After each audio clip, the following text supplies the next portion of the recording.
Hello friends, তোমরা সবাই কেমন আছো? নিশ্চয়ই ভালো। তো আজকে আমি তোমাদের সাথে যে ভিডিওটি শেয়ার করব, অলরেডি তোমরা দেখতে পাচ্ছ আমি একটি টেবিলের ভিডিও করছি। এখানে যত বই দেখতে পাচ্ছ এগুলো সব কিন্তু বিসিএসের বই। বিসিএসের প্রিপারেশন নিতে গেলে কি পরিমাণ বই পড়তে হয় এবং তাদের প্রিপারেশন কেমন হতে পারে, জাস্ট এতটুকুই তোমাদের বোঝানোর জন্য আজকের এই ভিডিওটা করা।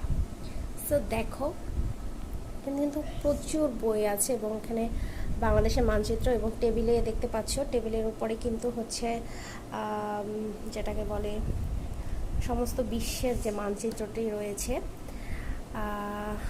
দেন এখানে এই চেয়ারের উপর অনেক বই রয়েছে, আরও সেলফের বই রয়েছে। এত বই আসলে এদের পড়তে হয় যে আসলে কি বলবো। সো